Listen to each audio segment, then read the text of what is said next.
Assalamualaikum friends, welcome to Entertainment Punch and जी I know welcome to another vlog, another video, another recipe. और आज आपके साथ share होने जा रहे हैं सिनेमन स्पिरल रोल्स। जी हाँ जी, सिनेमन रोल्स हैं और ये रेसिपी जो है आई एम बेट श्योर कि ये सिनेबॉन से ज़्यादा अच्छी रेसिपी है। अच्छा जी, सबसे पहले हमने इसके अंदर दूध लेना है और उसके अंदर जो है वो 1 टेबल स्पून जो है वो मैंने लिया है कॉर्नफ्लोर। और उसके बाद अब आपने इसको बहुत हल्की आग के ऊपर मिक्स करना है कि एक तो कॉर्नफ्लोर का कोई भी लंप जो है वो भी बाकी ना रहे, और दूसरा ये कि ये अच्छे तरीके से मिक्स होकर एक पेस्ट की शक्ल जो है वो इख्तियार कर ले। और उसके बाद फिर सबसे पहला स्टेप, उसके बाद आपने इसे ठंडा होने के लिए रख देना है। आग आपकी बिल्कुल हल्की होनी चाहिए और ये हल्की आग के ऊपर ही आहिस्ता आहिस्ता चम्मच चलाते रहना है आपने, और ये उसी के अंदर जो है वो गाढ़ा होगा। Basically it's a binding unit जो कि आपकी ब्रेड को जो है वो कंबाइन करेगा, तो इसलिए ये बहुत ज़्यादा इम्पॉर्टेंट इंग्रेडिएंट है। आप डोनट अगर बना रहे हैं, आप नान बना रहे हैं, तो ये आपने लाजमी ये काम आपने करना है और ये इसको भूलना नहीं है। इसको ये वो चीज़ है जिसे आप इग्नोर नहीं कर सकते। ठीक है, अभी अभी देखें जैसे जैसे ये पक रहा है, ये गर्म हो रहा है, ये गाढ़ा हो जाएगा।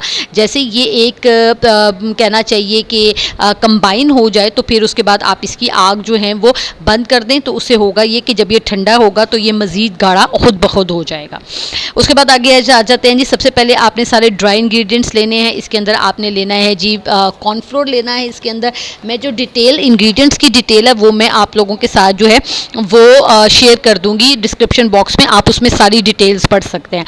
अच्छा जी, इसके अंदर मैंने नीडो दूध लिया है, मिल्क पाउडर लिया है, इसमें यीस्ट ली है, इसके अंदर कॉर्नफ्लोर गया है, इसके अंदर शुगर जाएगी और उसके अंदर जो है वो 1 अंडा जाएगा। अच्छा, अगर तो आपके पास बड़ा वाला बीटर है जो कि आटा गूंदने के लिए या पिज़्ज़े की डो बनाने के लिए काम आता है, तो उसके अंदर जो है वो आप इसको उसके साथ मिक्स कर सकते हैं। अगर नहीं है आपके पास तो आप इसे हाथ से भी मिक्स कर सकते हैं। हाथ से ज़रा थोड़ी सी मेहनत लगेगी क्योंकि ये चीज़ ऐसी है कि ये बीट होना जो है ना वो बहुत ज़्यादा मांगती है। ठीक है जी, अब आपने इसको अच्छे तरीके से आपने इसको जो है वो बीट कर लेना है। और इसके अंदर जाएगा जी 1 अंडा एक अंडा जो है वो फेंट कर आपने डालना है। मैं इंग्रेडिएंट्स दोबारा रिपीट कर रही हूँ। इसके अंदर सबसे पहले हमने कॉर्नफ्लोर डाला है, इसके अंदर हमने नीडो दूध डाला है, और उसके बाद आपने इसके अंदर शुगर डाली है, और इसके अंदर आपने यीस्ट डाली है। और उसके बाद आपने इसे अच्छे तरीके से आपने इस तमाम ड्राई इंग्रेडिएंट्स को मिक्स कर लेना है। उसके बाद आपने इसके अंदर अंडा डाल के इसे मिक्स करना है, और फिर उसके बाद इसके अंदर आपने दूध डालना है।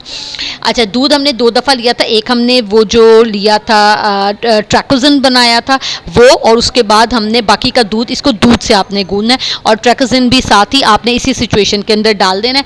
पहले आपने इसे अच्छे से मिक्स कर लेना, उसके बाद आपने थोड़ा थोड़ा करके इसके अंदर आपने बटर को ऐड करना है। एकदम से सारा बटर जो है वो आपने ऐड नहीं करना है। ये देखिए इस तरह पहले लम्स बनाकर, उसके बाद आपने इसको थोड़ा थोड़ा जो है वो आपने इसको जो है वो इसको इसके अंदर दूध ऐड करना है, और इसके अंदर आपने जो मक्खन है, बटर है जो आपने लिया है, वो आपने थोड़ा थोड़ा बटर जो है वो आपने इसके अंदर जो है वो आपने ऐड करना है। और इसका एक अच्छा सा जो है वो कहना चाहिए स्टिकी सा जो पेस्ट है ना वो इसका बन जाता है, स्टिकी सी डो बन जाती है। और उसके बाद आपने इसे कवर करके अप्रॉक्सीमेटली 1 to 1.5 आवर, 1.5 घंटा तो कहीं नहीं गया, इस डो को एक अच्छी तरह फूलने के अंदर। तो कम से कम 1.5 घंटे के लिए आपने लाजमी इस डो को बनाकर जो है ना वो आपने अच्छे तरीके से रख देना है। ठीक है। अच्छा, हैंड बीटर के साथ भी 2 उसके रॉड्स आती हैं आटे की स्विरल की, तो मैंने ये इसके अंदर रिकॉर्ड नहीं किया हुआ, लेकिन मैंने वो जो है उससे जो है ना वो इसको 7-8 मिनट अच्छे तरीके से जो है वो मैंने बीट किया है। एक्चुअली मेरा जो बाउल था ना वो बहुत ज़्यादा उसकी गहराई नहीं थी, जिसकी वजह से मुझे ज़रा थोड़ा सा इसके अंदर ध्यान रखना पड़ा। अगर आपका बाउल, अगर आपके पास गहरा वाला मोल्ड है ना, तो फिर तो आप सारे इंग्रेडिएंट भी उसके साथ ही मिक्स कर सकते हैं। ठीक है। उसके बाद अब आपने इसे रख देना है साइड के ऊपर मिक्स करके। चलें जी, अब हम तैयार करते हैं जी जो है आपका सिनेमन। अच्छा, इसके अंदर 1/8 कप जो है वाला कप जो है वो भर के मैंने मेल्टेड बटर लिया है। उसके बाद अब आपने इसके अंदर जो है वो 1/4 कप जो है वो इसके अंदर जाएगी ब्राउन शुगर। उसके बाद इसके अंदर जो है वो 1/2 टेबल स्पून जो है वो इसके अंदर जाएगी सिनेमन, ठीक है, भर के आपने सिनेमन डालनी है।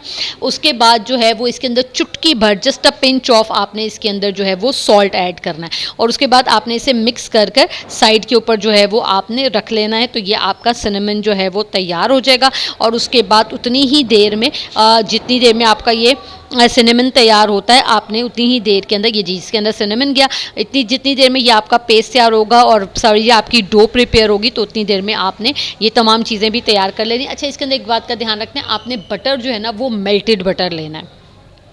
इसको अच्छे तरीके से जो है वो आपने मिक्स कर लेना है और अच्छे तरीके से अब आपने इसे मिक्स कर लेने के बाद आपने इसको जो है वो साइड के ऊपर रख देना है और उसके बाद बारी आ जाएगी जी हमारी डो की।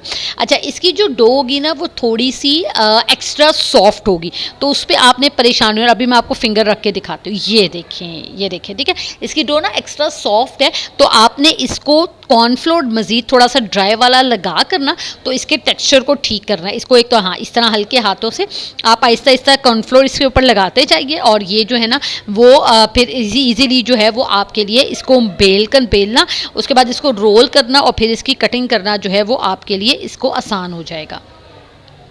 ये देखिए अच्छे तरीके से आपने इसे मिक्स कर लिया। अब आप इसके ऊपर हल्का जो है वो आप इस पर मैदा डालते जाइए और इसका जो टेक्सचर है ना वो स्मूथ हो जाएगा। एक तो ये गूंदी जाएगी अच्छे तरीके से और दूसरा, और प्लीज़ मैं यहाँ पे एक बात क्लियर कर लूँ, प्लीज़ मेरी स्लैब बिल्कुल साफ़ है। मैं निटेड का सारा काम जो है, गूंदने का सारा काम जो है वो इसी स्लैब के ऊपर करती हूँ। सो इस बारे में परेशान होने की ज़रूरत नहीं है, मेरी स्लैब बिल्कुल साफ़ थी, ठीक है। इस तरह ये होता है कि ये अच्छे तरीके से जो है वो गूंदा जाता है इसको। और अब आपने क्या करना है, जब ये अच्छे से गूंदा जाए तो उसके बाद आपने इसे बेलना है और बेलने के बाद जो आपने सिनेमन का पेस्ट बनाया है बटर के साथ, आपने उसको बेलना है अच्छे तरीके से और उसके ऊपर आपने कम्प्लीटली पूरा अच्छे तरीके से पूरा पेस्ट जो है वो आपने इसके ऊपर लगाना है सिनेमन का, और उसके बाद जो है वो आपने इसे रोल कर लेना है और उसके बाद आपने इसकी कटिंग करनी है। अच्छा, इसकी कटिंग जो है ना वो दो तरीक़ों से होती है। एक तो इसकी कटिंग आपने नाइफ़ के साथ, तो वो तो मजबूरी है, अब नाइफ़ के साथ तो करनी है। अगर नहीं है तो आपके पास टूथ फ्लास्क होता है, उसके साथ आप इसकी कटिंग करें तो इसकी कटिंग बहुत परफेक्ट होती है। खैर मेरे पास भी इस वक्त नहीं था तो इसलिए मैंने फिर इसकी कटिंग जो थी वो नाइफ़ के साथ कर ली है। अब चीज़ों को हमें मैनेज तो करना है, अरेंज तो करना है, अब उसके लिए ये कि हम नहीं कर सकते कि हम चीज़ें ना बनाएं, क्योंकि काफ़ी टाइम से आपने देखा होगा मैंने काफ़ी बेकिंग की चीज़ें आप लोगों के साथ शेयर की हैं। एंड बेकिंग इज़ कहना चाहिए कि नशा है बेकिंग एक, तो इतना मज़ा आता है कि जब आप नई चीज़ें बनाते हैं और वो चीज़ें जब बन के निकलती हैं तो उसका सक्सेस रेट जब देखा जाता है कि यार घर वालों की तरफ से एप्रिसिएशन मिलती है, तो आपका दिल करता है कि आप मज़ीद जो है वो चीज़ें जो हैं वो ट्राई करें और चीज़ें बनाएं। ठीक है जी, इसके ऊपर अब आपने सिनेमन का जो है वो आपने पेस्ट लगाना है और सिनेमन का पेस्ट अच्छे तरीके से लगाने के बाद फिर आपने इसे राउंड फोल्ड करना है। नाइफ़ के साथ कटिंग कर लें, टूथ फ्लास्क के साथ कटिंग कर लें, जैसे आपने इसकी कटिंग करनी है। अच्छा जी, अच्छे तरीके से आपने जो है वो इसके ऊपर सारा मटेरियल स्प्रेड कर देना है। स्प्रेड करने के बाद अब आपने इसको करना है रोल, और रोल करने के बाद उसके बाद आपने करनी है जी इसकी कटिंग। और कटिंग करने के बाद मैंने आपको दो तरीके बता दिए हैं, एक नाइफ़ के साथ कटिंग कर सकते हैं और एक आप टूथ फ्लास्क के साथ आप इसकी कटिंग कर सकते हैं। टूथ फ्लास्क से इसकी कटिंग बहुत अच्छी होती है, लेकिन नहीं तो हम नाइफ़ के साथ भी कर सकते हैं। उसके बाद आपने करना यह है कि आपने जिस भी मोल्ड के अंदर इसे बेक करना उस मोल्ड के अंदर इसे डालिए और डालने के बाद आपने इसको अप्रॉक्सीमेटली 30 to 45 मिनट्स के लिए दोबारा छोड़ देना है रेस्ट के लिए। और आप ये देखिएगा ये इतनी स्पॉन्जी और ये इतनी सॉफ्ट हो जाएंगी कि आपको इसको देखकर जो है ना वो आपको इसे मज़ा आएगा। ठीक है, उसके बाद जो है वो आपने क्या करना है, इसको इसकी जो रखने के बाद उसके बाद आपने इसको बेकिंग में प्री हीटेड आपने ओवन लेना है 170 डिग्री के ऊपर 20 to 25 मिनट्स में। या आपकी ब्रेड जो होगी वो आपकी तैयार हो जाएगी, सिनेमन रोल्स आपके तैयार हो जाएंगे। और उसके बाद आपने इसको बेकिंग में डालने से पहले इसके ऊपर जो हैवी क्रीम है वो आपने इसके ऊपर डालनी है थोड़ी सी, ताकि ये और ज़्यादा मॉइस्चर और ये और ज़्यादा सॉफ्ट बने, ये ड्राई ना हो। क्योंकि आप कभी सिनेमन पे खाने के लिए जाए ना, सिनेमन पे, तो आप देखेंगे कि उनके जो एक तो रोल्स जो होते हैं ना वो बहुत ज़्यादा ड्राई हो जाते हैं। तो ये अगर आप इस रेसिपी से बनाएंगे, आई बेट श्योर कि ये ड्राई नहीं होंगे और यू लव दिस रेसिपी। ठीक है जी, अब हमने इसकी कटिंग कर ली है। आप चाहें तो इसकी कटिंग मज़ीद बड़ी भी हो सकती है, आप चाहें तो इसकी कटिंग मज़ीद छोटी भी कर सकते हैं। स्मॉल साइज सिनेमन रोल्स भी आपको पता है इजी अवेलेबल हैं। तो जैसे ही आपको जो हिसाब से आपको अच्छी लगती है उस हिसाब से आप इसकी कटिंग जो है वो अपनी ज़रूरत के हिसाब से कर सकते हैं। अच्छा, इसको रखना आपने थोड़ा सा स्लांटिंग पोजीशन के अंदर है, यानी जो सिनेमन वाली जो पोर्शन है ना वो ऊपर आना चाहिए। ये देखिए इस तरीके से। अच्छा, मैंने पहले ना बड़े मोल्ड में ये रखा था, बाद में मैंने इसका मोल्ड जो था वो चेंज कर दिया था। अच्छा जी, अब ये 60 मिनट्स हो गए हैं इसे रखे हुए। मेरी लाइट चली गई थी, मेरा ओवन नहीं चल रहा था, इसलिए मेरा 60 मिनट ये पड़ा रहा है और 60 मिनट के बाद इसकी ये पोजीशन है। ठीक है, उसके बाद अब मैं इसे ऊपर फ्रेश क्रीम डालूंगी। फ्रेश क्रीम डालने के बाद हैवी क्रीम डालनी है आपने, जो आपकी बीटिंग के लिए यूज़ होती है, वो क्रीम आपने इसके ऊपर डालनी है। और क्रीम डालने के बाद जो है वो आपने इसे जो है वो ओवन में बेक होने के लिए रख देना है। 170 degree pre heated oven 20 to 25 minutes. 20 minutes is enough, मैंने 20 मिनट्स में इसे किया था।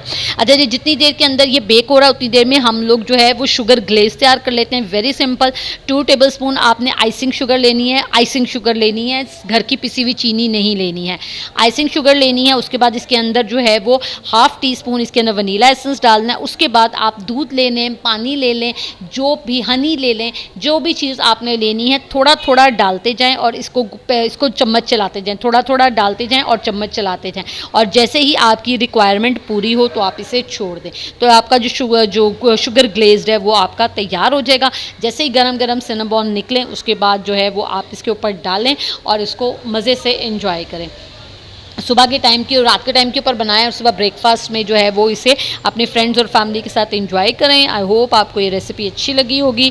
Don't forget to like, subscribe and share entertainment punch. आजकल आपने एंटरटेनमेंट पंच को सब्सक्राइब करना बंद किया हुआ है। Please please please please please मुझे आपके सब्सक्राइबर की बहुत ज़्यादा ज़रूरत है, व्यू टाइम की भी बहुत ज़्यादा ज़रूरत है। प्लीज़ इस चैनल को आपको अच्छा लगा, इसकी रेसिपीज़ आपको अच्छी लगी है, सो प्लीज़ काइंडली इस चैनल को सब्सक्राइब कीजिए। I want your like, subscribe and shares. Kindly kindly kindly subscribe entertainment punch. ये देखिए जी, ये आपका शुगर ग्लेज जो है ये आपका तैयार हो चुका हुआ है। और उसके बाद जो है वो बस थोड़ा सा टाइम में अब आपके जो हैं वो आ जाएंगे जी सिनेमन रोल्स जो हैं वो भी आपके तैयार हो जाएंगे। और इंशाल्लाह I will try my level best कि कल आपके साथ जो है वो चॉकलेट फिल्ड न्यूटेला फिल्ड जो है वो डोनट्स जो हैं वो इनकी रेसिपी शेयर करूं।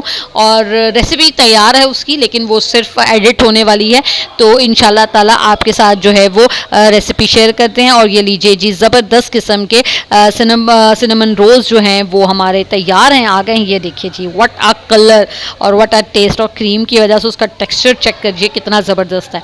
अच्छा जी, इसको गरम गरम को निकाल लीजिएगा तब, क्योंकि हमने गरम गरम के ऊपर ही जो है वो शुगर ग्लेज डालनी है, वरना ये जब ये ठंडे हो जाएंगे। अच्छा, ये अभी आपको जुड़े हुए लग रहे हैं, बेसिकली ये अलग अलग हैं, वो पैन छोटा होने की वजह से वो जुड़ गए हैं, इसलिए आपने गरम गरम के ऊपर जो है ना वो आपने ये शुगर ग्लेज डालनी है, क्योंकि वरना ये ठंडी हो जाएगी तो ये बहुत अच्छी लगेगी इसके ऊपर ना, चिल्ड होने के बाद ये जम जाती है।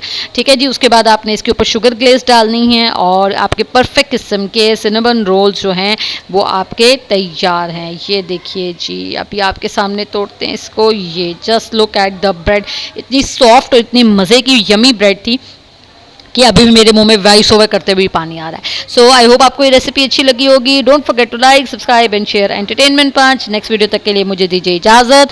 मुझे मेरी फैमिली को दुआओं में याद रखिएगा और एंटरटेनमेंट पंच को लाइक, सब्सक्राइब और शेयर करना मत भूलिएगा। नेक्स्ट वीडियो तक के लिए मुझे दीजिए इजाज़त। अपना बहुत ज़्यादा ख्याल रखिएगा। अल्लाह हाफिज़।